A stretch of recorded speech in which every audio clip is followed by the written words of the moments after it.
자, 이번 차량은 현대자동차의 순수 전기차 아이오닉 일렉트릭입니다.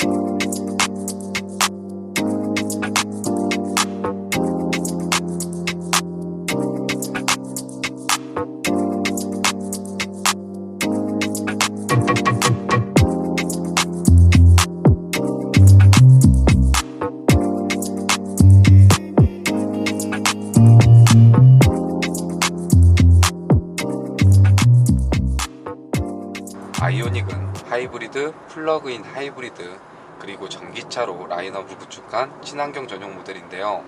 부분 변경을 통해 변화를 준 하이브리드 모델에 이어 새로운 디자인 요소와 이전 모델 대비 주행거리를 늘린 전기차 아이오닉 EV를 새롭게 선보였습니다. 자, 먼저 디자인은 먼저 선보인 하이브리드 페이스리프트 모델에 적용됐던 신규 디자인 요소들이 EV 이 모델에도 그대로 이어졌는데요. 그로 인해서 다초점 방사 방식의 LED 헤드램프를 비롯해서 두 줄로 이루어진 데일라이트 램프를 이제 일렉트릭 모델에서도 가지게 되었습니다. 그래서 좀 더 세련되면서도 정돈된 디자인을 보여주고 있는데요. 거기에 EV 모델만의 디테일을 추가를 해줬습니다. 우선 그릴은 막힌 형태로 변화를 줬고 독특한 패턴을 넣어줘서 디테일을 더해준 모습을 보여주고 있고요.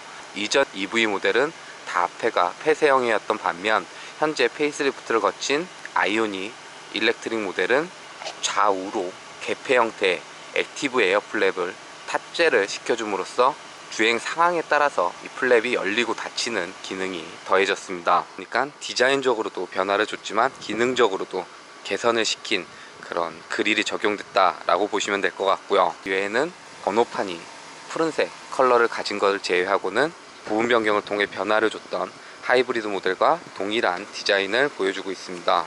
자, 그리고 측면 사이드에서는 부분 변경 모델이기 때문에 큰 변화 없이 이전과 동일한 형태를 가지고 있는데요. C필러로 갈수록 부드럽게 떨어지는 아이오닉이 패스트백이라는 좀 독특한 바디 형태를 가진 부분을 이 사이드 실루엣에서 보여주고 있고요. 자, 그리고 페이스리프트를 통해 신규 디자인한 휠을 하나 더 추가를 해줬는데요. 사이즈는 16인치 크기를 가지고 있고 공기 저항을 덜 받을 수 있는 디자인이 반영이 되어 있습니다. 거기에 타이어는 미쉐린사의 에너지 세이버 16인치 타이어가 장착이 되어 있고요. 자, 그리고 리어 후면부에서도 일렉트릭이라는 배지를 제외하고는 하이브리드 모델과 동일한 디자인을 보여주고 있는데요. 테일램프의 그래픽이 삼각형, 두 개의 삼각형 형태로 좀 더 스포티한 분위기를 연출해준 그래픽이 EV 전기차 모델에도 반영이 되었고, 이쪽은 방향지시등, 여기는 이제 후방등이 점등되는 테일램프 구성이라고 보시면 될 것 같습니다. 자, 그리고 실내도 페이스리프트를 거친 하이브리드 모델에 적용된 신규 디자인이 EV에도 그대로 이어졌는데요. 그로 인해 8인치를 대신해 10.25인치 중앙 디스플레이를 가지게 되었고, 디스플레이 하단에 자리한 버튼들과 공조기 관련 조작 버튼들은 모두 터치 방식으로 변화를 하였습니다. 그래서 온도를 올리고 내리고, 풍향을 키우고 줄이고, 그리고 방향의 바람을 바꾸는 이 조작들이 터치로 이루어지게 되는데, 에어벤트하고 일체 형태로 해서 디스플레이와 하단 공조기 조작부가 마련돼서 깔끔한 디자인을 보여주는 부분은 꽤나 긍정적인 요소가 될 것 같고, 터치 반응 속도도 괜찮은 편이고 조작에 있어서는 별다른 불편함이 느껴지진 않는데, 단 이렇게 정차했을 때 해당되는 상황이고 주행을 하고 있을 때는 이쪽을 좀 바라보고 조작을 해야 되는 조금은 직관적이지 않은 구성이기 때문에 어느 정도 적응의 시간이 필요했고요. 중앙 10.25인치 디스플레이는 와이드한 크기를 가졌기 때문에 화면을 2분할이 아니라 3분할까지 나눴을 수 있고, 기능이 하나 추가된 부분은 내비게이션 관련해서 무선 업데이트를 지원해주는 그 부분이 되겠는데요. 이제 SD카드를 별도로 빼서 컴퓨터를 이용해서 맵이라든지 소프트웨어 업데이트를 해야 되는 게 아니라 주행하면서도 자동으로 무선 업데이트가 되는 그 기능이 추가가 되었다고 합니다. 거기에 전기차기 때문에 EV 모드를 별도로 만들어주고 배터리 양이라든지 현재 충전된 배터리 양으로 대략 어느 정도 이동을 할 수 있는지 지도상에서 보여주고, 내비게이션의 목적지를 설정을 했을 때 현재 배터리 상태로 목적지까지 주행이 가능한지 알려주는 다양한 정보들을 갖추고 있기 때문에 실제 주행에 있어서 꽤 많은 도움을 주는 기능이었습니다. 그리고 하이브리드 모델과 EV 전기차 모델의 다름을 둔 부분은 바로 여기인데요. 기어 레버를 대신해서 버튼식 변속기가 적용이 되었고, 조작 방식은 누르면 됩니다. D, N, R, 그 다음에 누르면 P, 이렇게 조작하는 방식이라고 보시면 될 것 같고요. 팰리세이드에도 그렇고 소나타도 그렇고 현대자동차가 이 버튼식 변속기를 적극 활용을 하고 있는데, 이 방식보다는 직관성이 있어서는 조금 부족할지 몰라도 바로바로 누르면 변속이 이루어지기 때문에 편리성, 그리고 주변의 공간들을 좀 더 활용할 수 있도록 깔끔하게 구성되는 부분은 긍정적인 요소가 될 것 같고요. 위쪽은 스마트폰 무선 충전할 수 있는 자리가 마련이 되어 있고, 버튼식 변속기 아래로 시트의 통풍과 열선, 그리고 핸들 열선, 오토홀드하고 주차 관련 기능 버튼들이 마련이 되어 있습니다.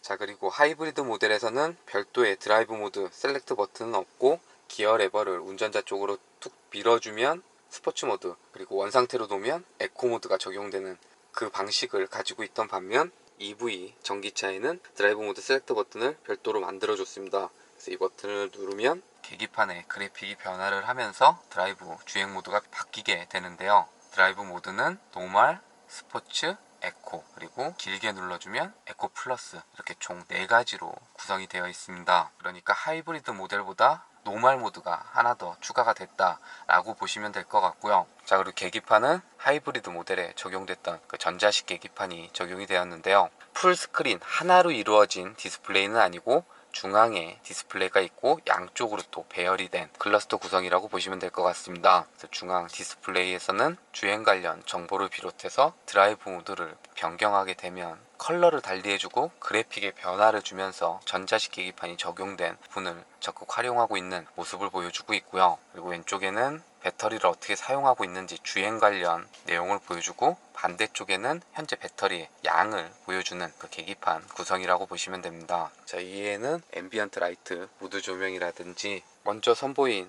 하이브리드 모델과 동일한 디자인과 구성을 갖추고 있다라고 보시면 될 것 같고요. 자, 그리고 2열은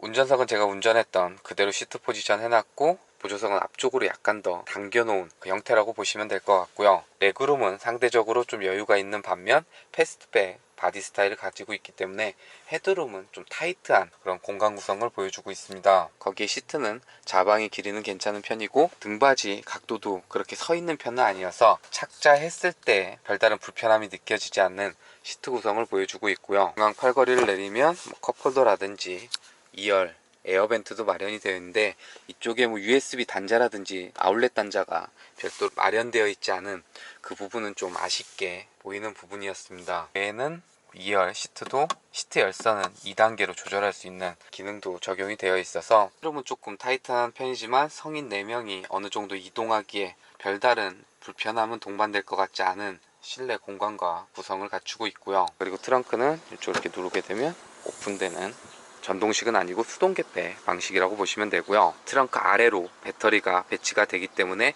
전반적인 적재 공간이 약간 올라와 있는 형태이긴 하지만 반듯한 적재 공간을 가지고 있고, 거기지 스크린도 되어 있어서 물건을 수납을 하고 좀 깔끔하게 정돈할 수 있는 그 부분도 갖추고 있고요. 2열 시트는 폴딩이 되기 때문에 상황에 맞춰서 적재 공간을 활용할 수 있는, 그러니까 패스트백이 가진 장점을 잘 보여주고 있다 라고 보시면 될 것 같습니다. 다시 닫을 때는 이쪽 손잡이 닫고, 아이오닉을 처음 선보인 건 한 3년 정도 된 것 같은데요. 이 녀석이 처음 등장했을 때만 해도 전기차가 그렇게 도로에서 자주 마주칠 수는 없었던 그런 차량이었습니다. 그리고 처음 경험을 했었을 때는 신대륙을 발견한 듯한 신선함과 새로움이 가득했던 특별한 차량이기도 했는데요. 엔진을 돌리고 그에 맞물려서 들어가는 변속기의 움직임 없이 조용하게 고요하게 움직이는 이 거동에 있어서는 이후 다양한 전기차를 경험해봤지만 이 녀석뿐만 아니라 전기차를 만날 때마다 지금도 참 재밌는 부분이 아닐까 라고 여겨지고요. 거기에 전기 모터의 특성상 초반부터 최대 토크가 활성화되기 때문에 가속 페달에 살짝 발만 갖다 놔도 툭툭 치고 나가는 순간적인 펀치력을 느낄 수 있는 부분도 전기차를 보여주는 대표적인 성격이라고 볼 수 있을 것 같습니다. 그러니까 기존 내연기관에 적용된 엔진이 가지고 있던 소음과 진동이 사라지고 정숙하면서도 미끄러지듯이 주행이 이루어지면서 순간적인 가속이나 주행에 있어서도 부족함이 느껴지지 않기 때문에 전기차를 타다가 일반 내연기관 차를 다시 타게 되면 이렇게 차가 시끄러웠나 싶을 정도로 어찌 보면 도심 주행을 비롯해서 일상을 함께 하기에는 최적화된 파워트레인 구성이 아닐까 라고 여겨집니다. 물론 이 자동차가 주는 엔진을 열심히 돌리고 거친 숨소리를 들려주던 그 감성은 사라졌지만 새로운 이동수단에 대해서 어느덧 적응해야 될 시기가 오지 않았나 라고 느껴지는 부분이기도 했습니다. 자, 그리고 페이스리프트를 통해서 변화를 준 아이오닉 EV는 이전 모델에 비해서 조금 더 파워풀한 전기모터와 그에 맞는 대용량 배터리를 탑재하면서 변화를 주었는데요. 전기모터는 내연기관으로 환산하면 한 최고 출력 136마력, 최대 토크는 30 정도의 성능을 발휘합니다. 거기에 배터리는 이전 모델이 1회 충전 시 대략 한 200km 내외 주행했던 거에 비해 270km 정도 주행을 할 수 있다고 하는데요. 서울을 기준으로 부산까지 이동을 하려면 중간에 무조건 한 번 더 충전을 해줘야 되는 번거로움이 있지만 일상 도심 주행이라든지 도심을 조금 벗어난 근교 이동까지는 딱히 불편함은 느껴지지 않았습니다. 자, 그리고 또 전기차가 갖는 매력적인 부분 중에 한 가지는 리젠 기능이 탑재되어 있다는 건데요. 주행을 할 때 제동을 브레이크를 밟고 제동을 한다든가 아니면 탄력 주행 이루어질 때 그때 발생되는 회생제동 에너지를 이용해서 주행 중에도 배터리를 충전을 하게 됩니다.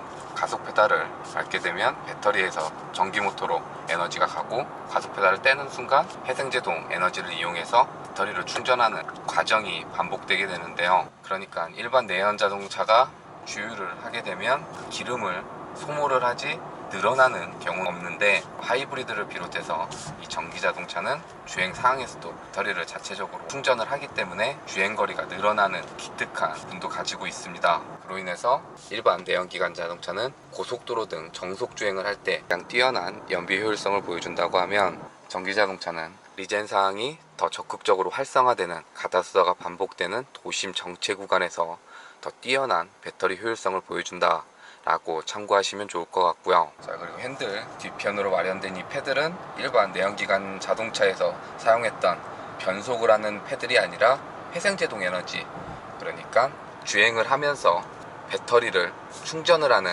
그 회생제동 에너지의 레벨을 조절할 수 있는 그 패들인데요. 왼쪽에 있는 패드를 당기면 계기판 이쪽에 숫자가 표시가 되면서 레벨 1, 레벨 2, 레벨 3 단계가 설정이 됩니다. 그리고 다시 반대쪽 패드를 조작을 하게 되면 숫자가 내려가는 이 패들 역할을 해주는데요. 레벨 0은 이 회생제동 에너지를 사용하지 않고 일반 자동차처럼 주행을 하는 그 단계라고 보시면 되고, 반대로 레벨이 3이 되게 되면 가속 페달에서 발을 떼는 순간 바로 회생제동 에너지를 적극적으로 걸면서 배터리를 충전하는 그 모습을 보여줍니다. 그러니까 주행을 하면서 회생제동 에너지를 적극 사용해서 배터리를 충전하면서 주행을 할지 아니면 그 과정 없이 주행을 할지 그 레벨 단계를 조절하는 패들이라고 보시면 되고요. 자, 그리고 패들 시프트를 이용해서 직접 회생제동의 레벨을 조절을 할 수도 있지만 사용자 설정에 들어가면 편의에서 스마트 회생 시스템 이거를 선택을 할 수가 있거든요. 그래서 여기를 체크를 해주게 되면 숫자로 표시됐던 게 오토라고 바뀌게 되고 별도로 패드를 조작하지 않아도 주행 상황에 맞춰서 회생제동의 단계를 알아서 해주는 스마트 회생 시스템 기능도 적용이 되어 있고요. 그리고 무엇보다 아이오닉 EV가 가진 장점이라고 하면 보조금을 받았을 때 실제로 구매할 수 있는 가격이 메리트가 있다는 부분인데요. 현재 차량 기준으로 지자체별로 차이는 있겠지만 2천만원 중반대에 전기차를 구매할 수 있는 부분은 녀석이 가지고 있는 가장 긍정적인 부분이 아닐까 라고 여겨지고요. 자, 그리고 주행 모드별 변화는 꽤 체감되는 편인데요. 현재는 컴포트 모드를 이렇게 주행을 하면 일상 주행하듯이 별다른 불편함 없이 주행이 이루어지고, 스포츠 모드 주행에서 가속을 시작을 하면 꽤 가벼운 몸돌림을 보여줍니다.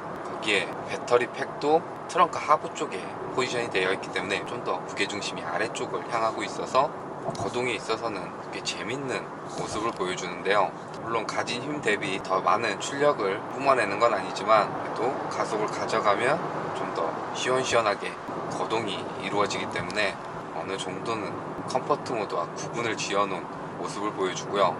에코 모드로 변환을 하게 되면 가속 페달은 좀 더 묵직해지고 가속 페달에서 발을 떼는 순간 회생제동 에너지를 적극 사용을 해주면서 배터리를 충전하는 모습을 보여주는데요. 여기서 에코 플러스로 주행 모드를 바꾸게 되면 바로 공조기가 활성화된 부분은 오프시키고 가속 페달을 깊게 가져가도 가속이 이루어지지 않고 더디게 속도가 상승하면서 배터리 효율에 최적화된 주행이 이루어지는 모드라고 보시면 되는데요.